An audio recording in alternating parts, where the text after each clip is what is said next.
lagi saya ucapkan kepada Dr. Masni.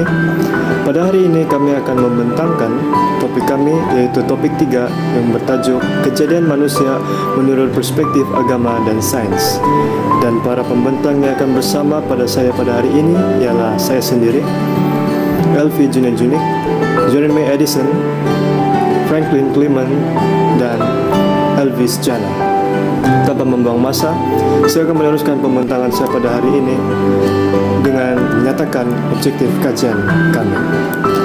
Objektif kajian kami yang kami telah perolehi ialah mengenal pasti konsep penciptaan manusia menurut perspektif agama dan sains, menghuraikan bagaimana manusia diciptakan menurut agama samawi dan budaya, mengetahui bagaimana manusia itu diciptakan melalui proses-proses tertentu dari segi perspektif agama dan sains, mengkaji jenis-jenis unsur bahan yang terlibat dalam pembentukan manusia dari segi perspektif agama dan sains, dan akhir sekali ialah mengenali siapakah pencipta manusia tersebut menurut perspektif agama dan sains.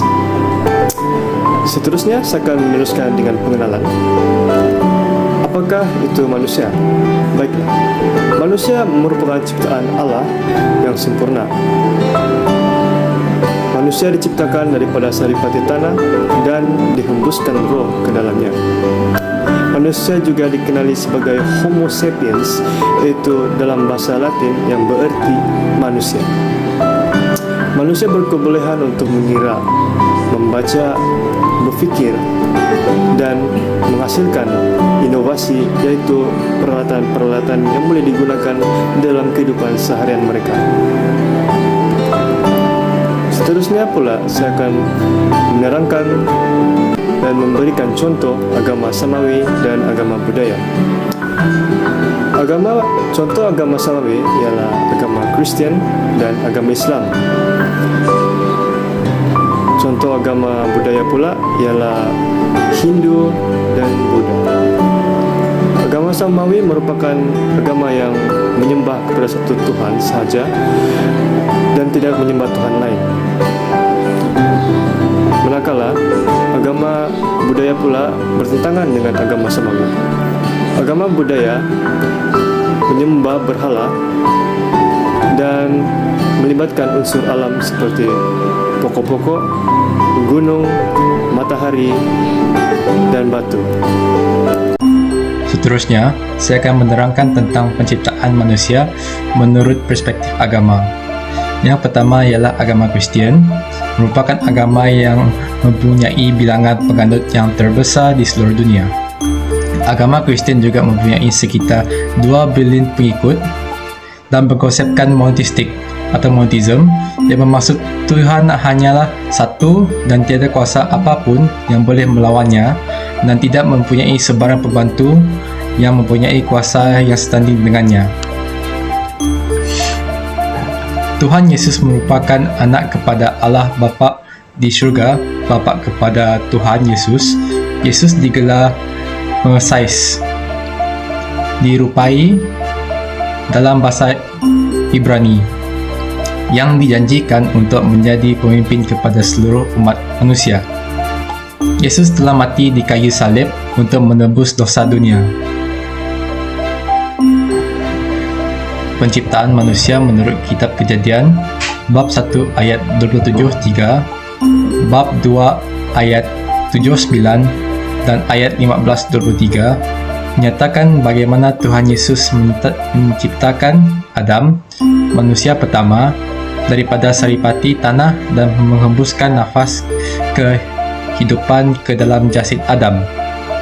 Kitab tersebut juga menyatakan bagaimana Hawa, manusia kedua, diciptakan Allah dari tulang rusuk milik Adam sewaktu Adam sedang lena tidur. Yang kedua ialah agama Islam, mempunyai sekitar 60% pengikut di seluruh dunia dan hampir sama keseluruhannya dengan agama Kristian. Agama Islam juga berkonsepkan monoteistik atau monotheism, iaitu Tuhan yang satu dan berkuasa.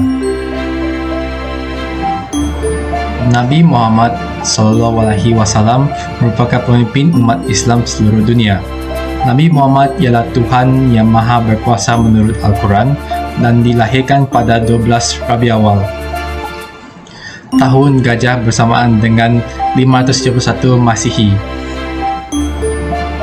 Terdapat 6 peringkat dalam penciptaan manusia menurut agama Islam. Peringkat pertama ialah nutfah. Nutfah merupakan setitik air mani yang bercampur. Cair ini akan tinggal di rahim perempuan dan bersatu dengan ovum dan membentuk zygote. Peringkat kedua pula ialah alaqah. Alaqah merupakan gumpulan darah yang terhasil daripada persenyawaan ovum. Ia berlaku pada hari minggu pertama hingga hari minggu ketiga. Peringkat ketiga pula ialah mudghah. Mudghah merupakan proses pembentukan daging pada sel. Peringkat keempat pula ialah izam. Izam merupakan proses pembentukan tulang fasa embryonik. Peringkat kelima pula ialah kalkan akar. Fasa kalkan akar merupakan janin yang telah sempurna atau fetus. Proses ini berlaku pada minggu ke-8. Rupa manusia sudah kelihatan. Peringkat ke-6 pula ialah peringkat nufkh al-ruh.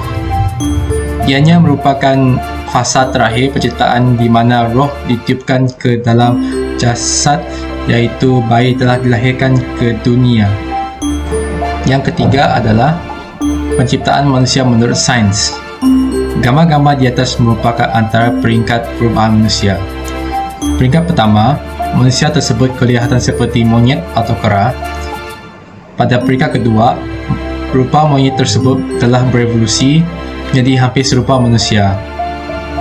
Dan peringkat terakhir merupakan perubahan ataupun evolusi terakhir, iaitu berubah kepada rupa manusia sempurna atau manusia moden yang boleh dilihati pada masa kini.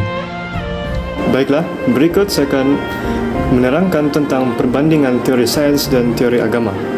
Sebagaimana yang dilihat pada raja di atas, ianya merupakan hasil peratusan bagi teori-teori yang boleh diterima dan mengapa terjadi sedemikian. Antara teori sains yang dikemukakan ialah maklumat tidak sahih dan kurang bukti. Manusia juga hasil evolusi daripada mamalia dan tercipta daripada satu sel. Bagi teori agama pula, maklumat sudah tertulis di dalam kitab suci sejak dahulu lagi. Manusia juga lahir daripada tanah dan tercipta daripada kekuasaan Tuhan. Menurut hasil peratusan dan penerangan yang diberikan, teori yang boleh diterima pakai ialah teori agama. Ini disebabkan teori agama mempunyai bukti yang sudah tertulis, dan jika hendak menghasilkan sesuatu, seseorang itu perlulah mempunyai keupayaan ataupun kuasa yang sangat besar untuk menghasilkannya, dan ianya hanya boleh dilakukan oleh Tuhan itu sendiri. Baiklah, yang seterusnya pula, selanjutnya saya akan menerangkan tentang pre-embryonic, embryonic, dan fetus menurut perspektif sains. Fasa pertama merupakan fasa pre-embryonic ataupun dikenali sebagai fasa pembentukan zigot. Pada tahap ini, zigot mempunyai proses pembelahan sel dan sel tersebut akan membesar. Gumpalan sel akan terbentuk dan seterusnya sel tersebut akan membenamkan diri di dalam dinding rahim dan akan membentuk 3 lapisan selama proses pembesaran. Pada tahap kedua pula ialah merupakan fasa embryonic. Pada tahap ini, embryonic ataupun dikenali sebagai embrio, ini akan berlangsung selama 5,5 minggu. Kandungan di dalam perut dipanggil embrio. Dan fasa terakhir pula merupakan fasa yang dikenali sebagai fetus. Pada tahap ini, bayi dalam kandungan dinamakan fetus. Tahap fetus ini bermula pada bulan 8 sehinggalah fasa terakhir kelahiran bayi tersebut. Pada tahap ini juga manusia sudah mulai kelihatan. Mempunyai wajah, tangan, dan kaki telah pun terbentuk. Sekian daripada saya. Seterusnya, saya akan meneruskan pembentangan saya dengan menerangkan tentang dapatan kajian yang kami telah perolehi.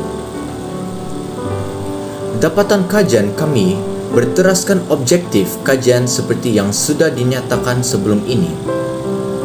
Dapatan kajian pertama yang kami peroleh ialah mengenal pasti konsep penciptaan manusia menurut perspektif agama dan sains. Definisi manusia menurut Nicholas D. dan E. Sudiarja, manusia adalah bineka tetapi tunggal.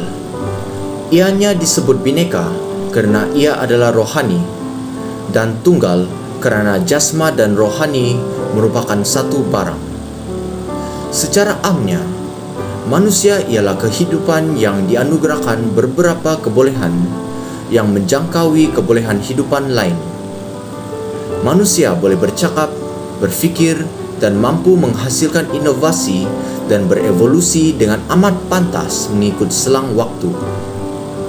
Menurut Charles Robert Darwin, mengungkapkan manusia ialah satu benda mengalami perubahan yang tidak sempurna menuju kesempurnaan. Charles juga mengatakan bahawa manusia berasal daripada binatang dan khususnya daripada binatang yang berbentuk seperti mawas. Selain itu, Charles menyatakan bagaimana haiwan yang simple berevolusi untuk menjadi kompleks. Di samping itu, Charles juga merumuskan pengalamannya bahawa semua haiwan di dunia ini berasal dari satu amoeba, iaitu haiwan satu sel. Proses pengevolusian manusia mengalami 3 peringkat menurut teori evolusi yang dikemukakan Charles. Antaranya peringkat Australopithecus, Homo erectus, dan Homo sapiens. Berikut merupakan contoh evolusi tersebut. Dapatan kajian kedua pula ialah menghuraikan bagaimana manusia diciptakan menurut agama Samawi. Budaya agama Samawi merupakan agama yang berpegang kepada kitab suci dan percaya dengan kewujudan Tuhan yang Maha Berkuasa. Manakala agama budaya merupakan agama yang hanya berpegang kepada teori akal manusia mereka. Menurut agama Samawi, manusia terjadi dengan kekuasaan dan izin Tuhan. Sebagai contoh, agama Kristian, Adam merupakan manusia pertama diciptakan Tuhan dan ditiupkan nafas kehidupan. Hawa pula merupakan ciptaan Tuhan yang kedua daripada tulang rusuk milik Adam. Menurut agama budaya pula, manusia tercipta daripada evolusi makhluk simple kepada makhluk kompleks yang diterangkan oleh Charles Robert Darwin. Manusia juga tercipta daripada pencantuman sel lelaki, iaitu sperma, dan sel perempuan, iaitu ovari, yang membentuk sel baharu.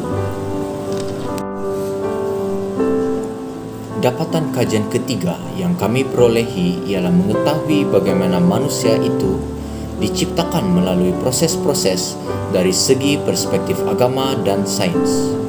Dalam penciptaan makhluk hidup, termasuklah manusia, sudah tentu mengambil beberapa proses tahap dan proses-proses tertentu. Dalam perspektif sains, proses pertama ialah persenyawaan. Sel lelaki dan sel perempuan akan bercantum dan membentuk zigot. Setelah itu, ia akan membesar dan melalui fasa embrionik dan tahap seterusnya, fetus. Akhirnya, menjadi seorang bayi matang. Merujuk kepada perspektif agama pula, sebagai contoh agama Islam, proses penciptaan akan melalui 6 tahap. Pertama ialah nuftah. Ia percantuman air manis lepas persenyawaan. Tahap kedua pula ialah alaqah.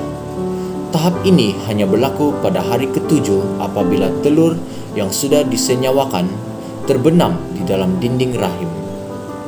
Pada tahap ketiga pula ialah mudghah.